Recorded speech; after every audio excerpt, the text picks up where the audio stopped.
You said my words. This is an audio-visual story of a heart-wrenching tale set in the 18th century. Get ready to embark on the continuing journey of love, sacrifice and heartache of the unbreakable bond of true love between Edward and Isabella. Episode 4. Dark Secrets See the Light. It has been a few days since Lady Margaret passed away. Isabella may seem strong on the outside, but she is heartbroken on the inside. Lady Margaret was everything to Isabella. She was not only Isabella's guardian, but more like a mother as well as a friend. Lady Margaret will be laid to rest in the family vault on the estate. It will be a private funeral, with only a few close friends. Isabella told everyone working at Oakfield Estate that they are welcome to attend the service. The funeral will be early in the morning. As that was always Lady Margaret's favourite time of day, Isabella has made it clear to the Archdeacon of Surrey that it was to be a celebration of Lady Margaret's life and not a solemn service. Isabella wanted Lady Margaret's last day, before being placed to the family vault, to be a happy one, as Lady Margaret would have wanted. Later that day, Master John met with his friend Jack, who works on Lord Peterson's estate. "Jack, I got your message to come and see you.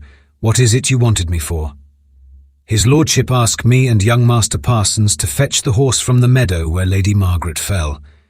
It was after we came back here to the stables that I noticed something was not right with the saddle."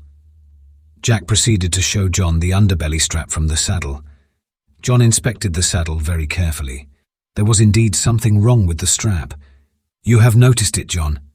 "Yes, my friend, I have, and you're right. Someone has put crushed poison oak leaves and mixed them with the grease on the strap, which means when the horse sweats from a gallop, the poison will take effect and cause the horse pain," said John. "I don't understand how Henry did not notice it when preparing Lady Margaret's horse," asked Jack. "It's not something you would notice, as the grease is black, and when mixed with crushed poison oak leaf, it's almost impossible to notice," replied John. At that moment, Lord Peterson arrived with Lord Kemp and came into the barn to ask about Lady Margaret's horse. Lord Kemp noticed John with the saddle and asked if there was anything wrong with it. "Poison oak leaves mixed with the grease, sir," replied John. "The same trick we used in South Africa on the enemy's cavalry officers," said Lord Kemp. "Yes, sir, the very same." "Let us walk in the garden, John," said Lord Kemp. "Master Jack, not a word about this to anyone, understood?" said Lord Peterson. "You have my word, my lordship." The three men proceeded to walk into the garden. They stopped at the lake and sat in the shade of a bandstand. "John, I know since you were assigned to protect Lady Margaret and Isabella after the Major died, you have become very aware of the problems Lady Margaret faced regarding the land in Norfolk, as well as the situation of Isabella." "Yes, I have, but with the help of William, the captain, we've been able to control any situation away from Lady Margaret." "How long is it now you have been at Oakfield?" "Almost 18 years, sir. At first it was to keep a promise to Lady Margaret's brother, and it was not long before it started to feel like home as well," replied John. Captain William and Master John's story. They served together in the British Army and later for the Intelligence Division, working for the Palace and the British government's Foreign Office. The captain was a captain in the army, while Master John was a sergeant. Both men have served together along with Lady Margaret's brother, Lord Henry Oakfield, who was a major in the cavalry, under the command of Lord Kemp. All three men fought in the same campaigns, and had a strong bond of trust and friendship. But tragedy struck in early 1864. Major Oakfield was leading his men to the British Army camp near Lake Bosumtwe when his horse was shot from underneath him, throwing the Major to ground with force snapping his neck, killing him instantly, when William and John were packing the Major's things, ready to be transported back to Britain. William found 3 letters, one for John, one for Lady Margaret, and one for himself. William gave John his letter. John proceeded to open it and began to read, then said, "I am to travel back to England, with the Major's belongings to Oakfield Manor in Surrey, and hand the other letter to Lady Margaret. I am not to ask questions, only to follow along with what Lady Margaret requires after she has read the letter, and I have orders to return to London and report to the Foreign Office," replied William. 18 years later they are still working together, respecting Lord Oakfield's last wishes, as well as serving Her Majesty, Queen Victoria and the government. After the service, Lady Margaret was laid to rest. The house was not as you expect it to be after a funeral. Instead of low whispers and bouts of silence, it was alive with people talking and laughing, just as Lady Margaret would have wanted. Isabella was making sure everyone was enjoying themselves, and there was plenty to eat and drink. There was music being played by Lady Margaret's favourite quartet, and some people were playing bridge in the summer room. Others were in the garden enjoying the midday sun. In Isabella's words, today is Lady Margaret's day, a day to remember and celebrate each year. It has been almost 6 weeks since Edward left England for Italy, and he is now only a few days from arriving in England before travelling on to Colombia. Edward has had no news about Lady Margaret, only news from his brother Charlie to let Edward know he arrived in Hong Kong safe and well, and that his family are enjoying their new life. Unknown to Edward, there have been a lot of deals made by his father that will make Sir Arthur a very rich and powerful man, but at the expense of destroying others. Master John travelled to London to meet with the captain, and at the same time to pass on the information about Lady Margaret's riding accident, and also to check out the regiment record books for anyone left alive from the campaign in South Africa. John arrived at Victoria railway station early morning. The captain was waiting for him outside with another gentleman. "Good morning, John. I would like to introduce Carl Hockenrick, otherwise known as the Baron when not in the palace." The two men shook hands. "Pleased to meet you, Carl." "The pleasure is all mine, Master John. I have heard a lot about you over the years," replied Carl. "I have trusted the captain over many things over the years, and I know if the captain says you are a man of honour, then I have 2 friends I can completely trust." "Thank you for the trust, Carl," replied John. The 3 men set off to the captain's hotel, where they will have breakfast and talk over what they know about Sir Arthur, and why he is involved with the Bank of England Board of Directors, and always has certain members of Parliament on his side when it comes to changes in the law regarding land and property tax before and after death. Sir Arthur had just finished a meeting with a few members of Parliament and the Bank of England. He was more than satisfied that everything was in order to carry out his plan to get the land in Norfolk, as well as a few properties along the way. Not everything will be easy to carry out the plan to make money, but with the law on his side, Sir Arthur was confident he would succeed with it all, making money now and more in the future for everyone who is involved in making it all happen. The captain and Carl were listening to John talking about the saddle from Lady Margaret's horse and how it had been tampered with, and it was the same trick he had used on the enemy on the Gold Coast. John then went on to explain that only 5 people knew about the poison on the saddle straps: Lord Kemp, the captain, Major Oakfield, Corporal Davies and himself. Corporal Davies deserted the army not long after the Major died, and has not been seen or heard of since then. To this day, John still cannot understand why Davies just vanished. Davies was a great soldier, and even better at finding out information, as he could speak fluent German, Dutch, Spanish, French and Italian, and he could blend in anywhere, which is why he was always trusted by John and the captain to get the job done, no matter what was asked of him. There was a knock at the door.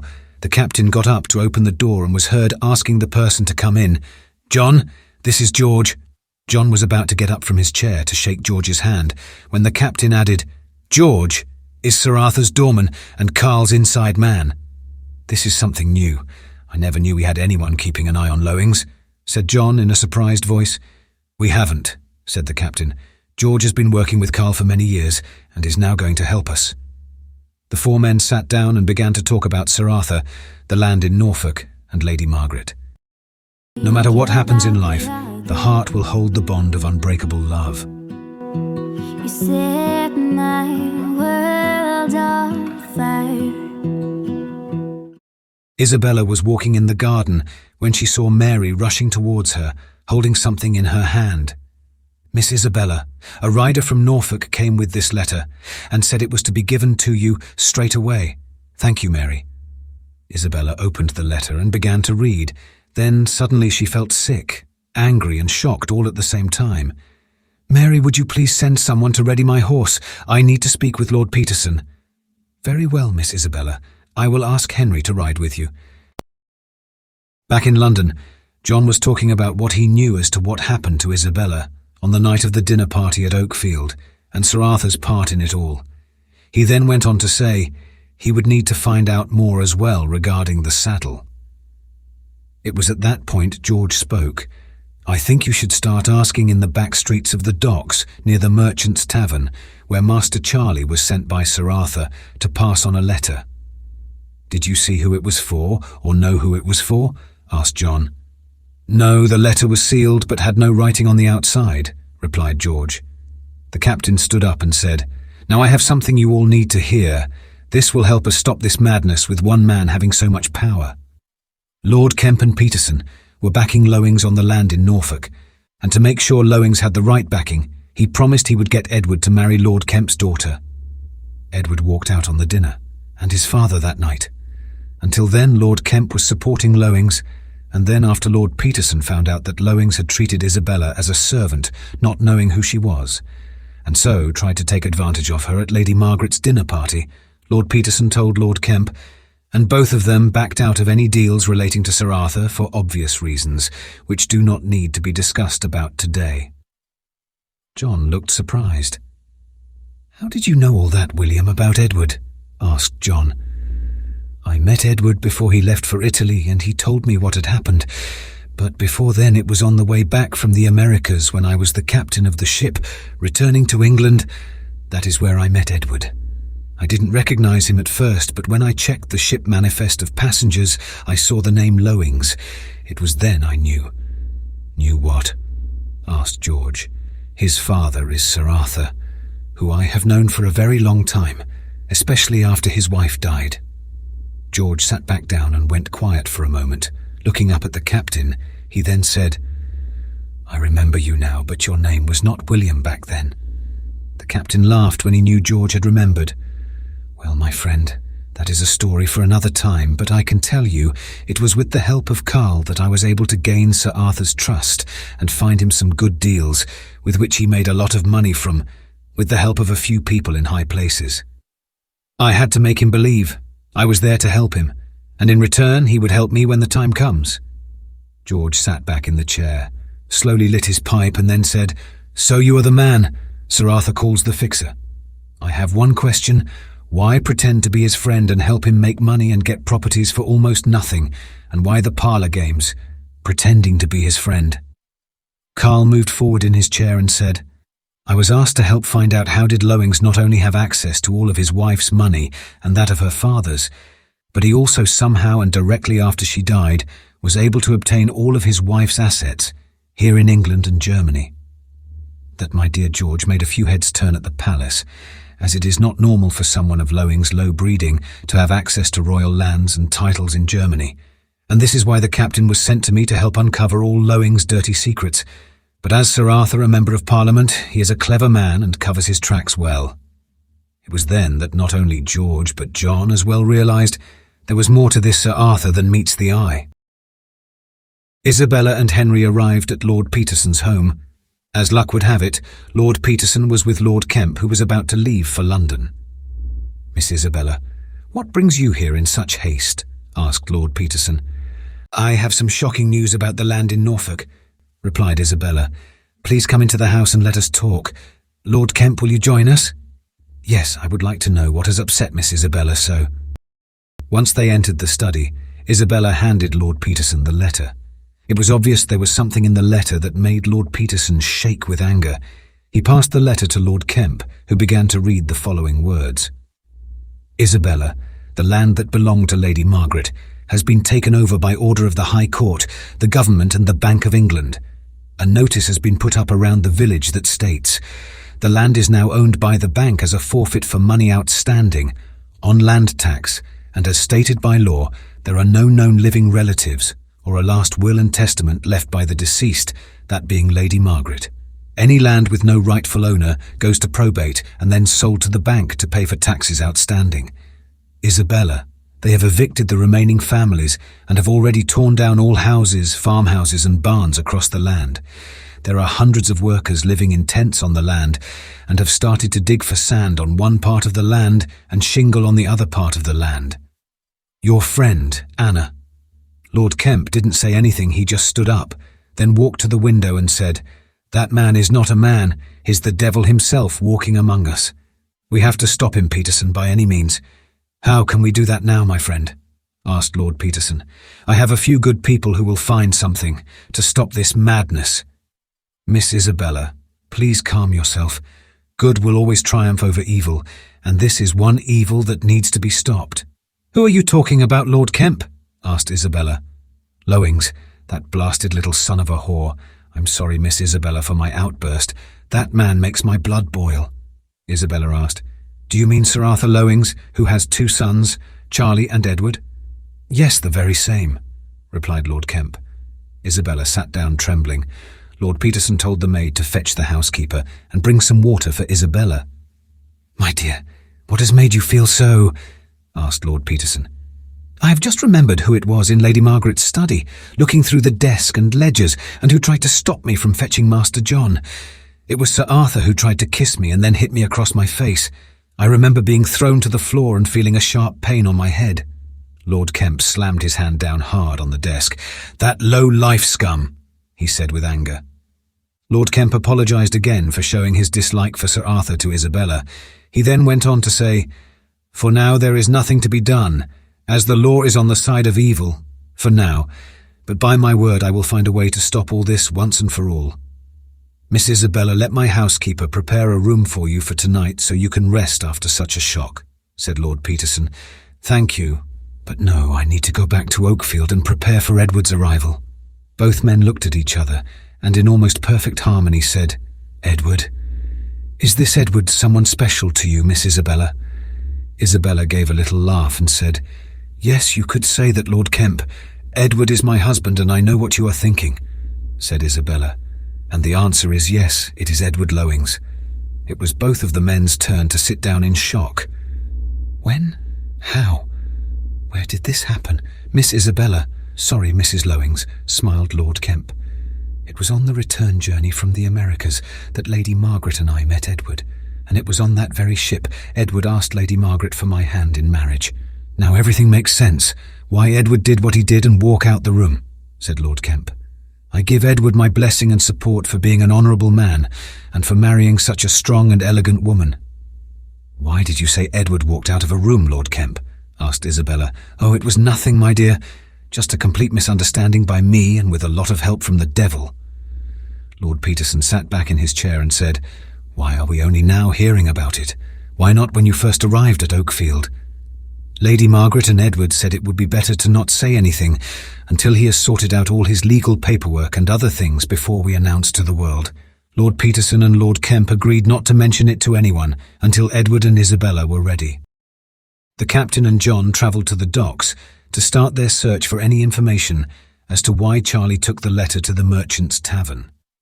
The captain was inside the tavern, talking to the landlord while John was playing cards in an illegal gambling den, with a few dock workers in a disused warehouse. After about 3 hours, they met each other down by the docks. How did you get on finding any information about that letter? Asked John to the captain. After a few drinks, the landlord got talking a lot. We need to find a man called Josh Thompson, aka the Rat. The landlord said he will be here working offloading bales of wool.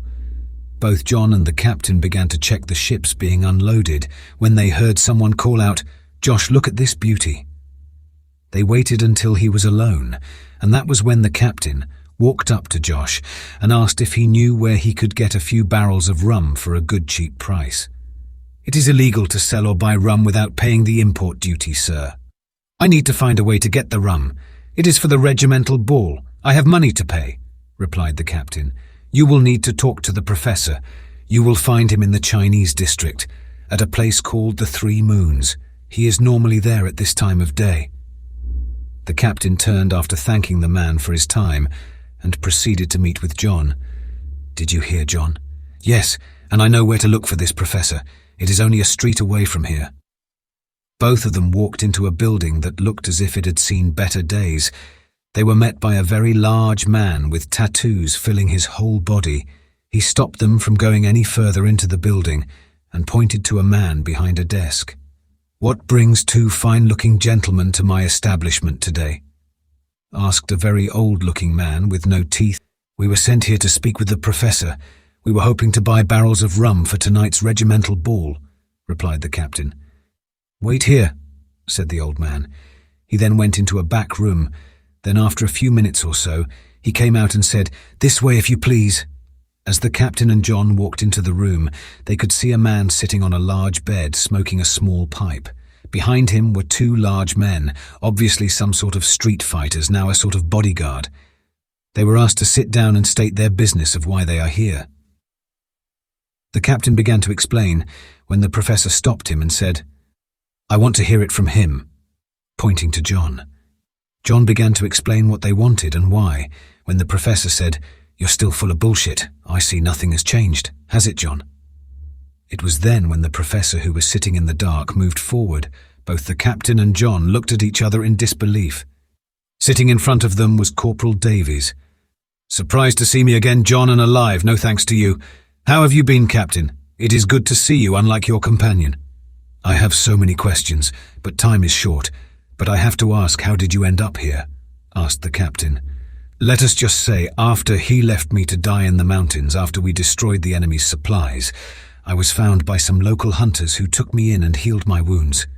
I then made my way back to England and found I had a talent for selling some of the shipments coming into the docks that no one would miss," said the professor. "I will not explain my actions, but it was all your own doing. You went on the other path down the mountain to the village to see the woman you had been sleeping with, and when I heard the shots fired, I did as we were trained to do, to push on to the next mission," replied John. "That's as maybe, but I thought we were a team and always had each other's backs," snapped the professor. "Over the years I have regretted not going back for you, but you know we had a job to do regardless of casualties. I can only apologize for not thinking as a friend, only the mission." The professor stood up and walked towards John, who also stood up. Both men looked each other in the eye for a few minutes, when the professor said, "To hell with it. If it was not for your stubbornness for following orders, I would not be living the life I have now." With that, the professor put his hand out in friendship. John shook the professor's hand, and then suddenly they embraced as brothers. "Now we are old friends again. What can I do for you both?" John began to ask what the professor knew about Sir Arthur. The professor turned and sent the two men behind him away. "You are playing with the devil's fire asking about that man. He has more power than anyone could have in 1,000 lifetimes. I need to ask, who else could have known about mixing poison with grease on the strap of a saddle, because as far as I know, there was only the 5 of us who knew," said John. The professor smiled and said, "John, you're getting old and forgetful. Who else was with us when we planned the raid? Major Oakfield and his orderly, Private Thompson. Remember, he jumped ship in Gibraltar just as we set sail to India. He was Irish and always talked about a revolution against the noble families." John said out loud, "How could I have forgotten about that tow rag? Where is he, do you know?" The professor smiled. "Yes, I do, and he is not far from this very room. Take me to him. I need answers." The 3 men walked into another room where there were men and women lying around smoking opium.